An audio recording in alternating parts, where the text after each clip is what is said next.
할렐루야 반갑습니다. 5월 8일 목요일 큐티 말씀 나누겠습니다. 내가 사모하는 하나님의 말씀 시편 119편 113절에서 128절 말씀입니다. 내가 두 마음 품는 자들을 미워하고 주의 법을 사랑하나이다. 주는 나의 은신처요 방패시라. 내가 주의 말씀을 바라나이다. 너희 행악자들이여 나를 떠날지어다. 나는 내 하나님의 계명들을 지키리로다. 주의 말씀대로 나를 붙들어 살게 하시고 내 소망이 부끄럽지 않게 하소서. 나를 붙드소서. 그리하시면 내가 구원을 얻고 주의 율례들에 항상 주의하리이다. 주의 율례들에서 떠나는 자는 주께서 다 멸시하셨으니 그들의 속임수는 허무함이니이다. 주께서 세상의 모든 악인들을 찌꺼기같이 버리시니 그러므로 내가 주의 증거들을 사랑하나이다. 내 육체가 주를 두려워함으로 떨며 내가 또 주의 심판을 두려워하나이다. 내가 정의와 공의를 행하여 싸우니 나를 박해하는 자들에게 나를 넘기지 마옵소서. 주의 종을 보증하사 복을 얻게 하시고 교만한 자들이 나를 박해하지 못하게 하소서. 내 눈이 주의 구원과 주의 의로운 말씀을 사모하기에 피곤하니이다. 주의 인자하심대로 주의 종에게 행하사 내게 주의 율례들을 가르치소서. 나는 주의 종이오니 나를 깨닫게 하사 주의 증거들을 알게 하소서. 그들이 주의 법을 폐하여 싸우니 지금은 여호와께서 일하실 때니이다. 그러므로 내가 주의 계명들을 금 곧 순금보다 더 사랑하니이다. 그러므로 내가 범사의 모든 주의 법도들을 바르게 여기고 모든 거짓 행위를 미워하나이다. 아멘. 두 마음을 품는 자를 내가 미워한다고 합니다.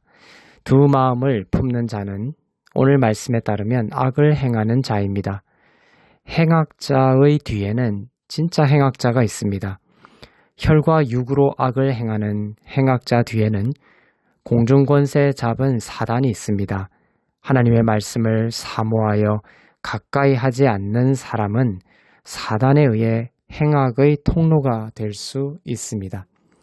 살면서 여러분도 그런 경험이 있을 것입니다. 그렇게 좋던 사람이 어느 날 눈빛이 변하더니 행악의 통로가 되는 것을 보았을 것입니다. 그리고 그렇게 된 데에는 하나님의 은혜의 말씀이 그 사람에게서 점점 멀어졌던 것을 돌아보면 알 수 있을 것입니다. 하나님의 말씀은 우리의 은신처가 되고 방패가 됩니다. 어둠의 권세가 공격하려고 할지라도 하나님의 말씀을 사모하고 가까이 하는 자는 어떤 공격도 해를 입히지 않는 은밀한 곳에 보호받고 있는 것이 됩니다. 하나님의 말씀을 사모하는 자는 행악자로부터 보호받기도 하지만 내 자신을 육신의 정욕으로부터 보호할 수도 있습니다. 우리는 분노에 빠져들 때가 있습니다. 시기와 질투에 빠져들 때도 있습니다. 보복하려는 마음에 빠져들 때도 있습니다. 꼬리를 무는 염려와 걱정 때문에 영적 침체에 빠져들 때도 있습니다. 이 모든 것들이 포도원의 작은 여우처럼 우리 영혼의 정원을 엉망으로 만들 때가 있습니다. 그때마다 하나님의 말씀을 사모하고 하나님의 말씀이 내 안에 있으면 그 말씀은 여우를 쫓아내고 영혼의 정원을 화창하고 밝게 회복시킵니다. 시편 기자는 127절에서 하나님의 말씀을 순금보다 더 사랑한다고 고백하고 있습니다. 순금은 무엇입니까? 순금은 최고의 가치를 나타내는 것이며 모두가 사모하는 것인데 시편 기자는 하나님의 말씀을 순금보다 더 사랑한다고 말합니다. 예수 그리스도를 비추는 하나님의 말씀은 순금보다 더 아름답고 가치가 있기 때문입니다. 예수님을 가만히 묵상하면 그분이 순금보다 더 나은 분이심을 볼 수 있습니다. 시편에서 껍질로 볼 수 있는 보편적인 어조는 악인을 복수해 달라는 것입니다. 나를 치려는 자들을 죽이시고 멸시해 달라는 것입니다. 그런 내용들이 종종 나옵니다. 이러한 것을 순금이라고 한다면 순금보다 더 나은 예수님은 자신을 십자가에 못 박은 행악자들을 용서해달라고 기도하였습니다. 자신을 배반하고 저주한 베드로를 용서하고 품으시고 성장하도록 도우셨습니다. 자기를 잡으러 몽둥이를 들고 온 사람들에게 기꺼이 나아갔습니다. 두려움에 떨고 있는 제자들에게 두려워하지 말라, 나의 평안을 너희에게 주겠다고 하셨습니다.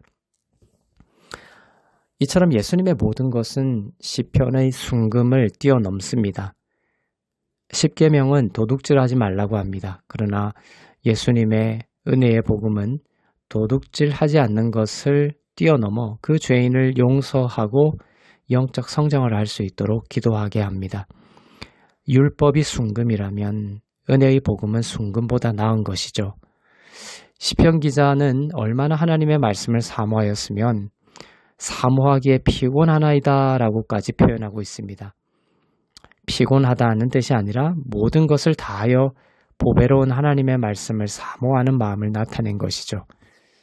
순금보다 더 나은 그리스도 중심의 하나님의 말씀을 사모하고 내 안에 두면 그 말씀은 우리를 은신처와 방패와 같이 보호할 뿐만 아니라 모든 필요를 채워주시고 걸어갈 길을 비추어 주시며 그 찬란하고 아름다운 그리스도의 형상으로 변모해 가도록 우리 안에 역사하여 주십니다.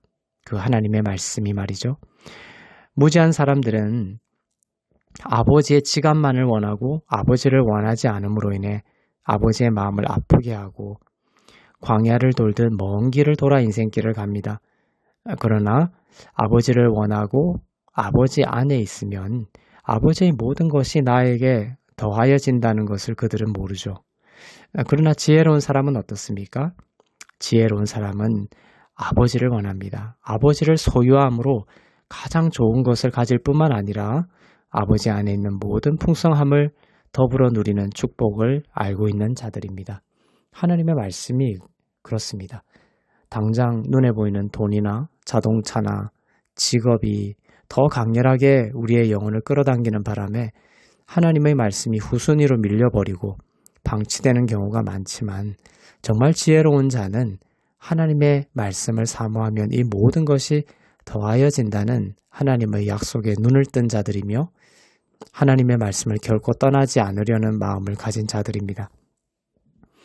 히브리서 4장 12절에서는 하나님의 말씀은 살아있고 활력이 있어 좌우의 날선 어떤 검보다도 예리하다고 기록하고 있습니다.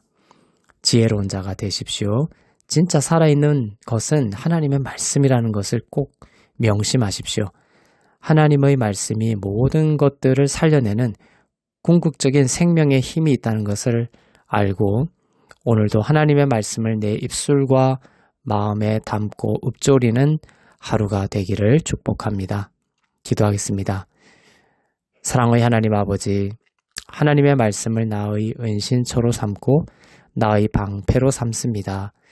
종일토록 하나님의 말씀을 사모하게 하시고 나의 입술과 마음에 파수꾼을 세워주셔서 하나님의 말씀을 훔쳐가지 못하도록 그리고 하나님의 말씀을 선포하며 살아가도록 역사하여 주옵소서.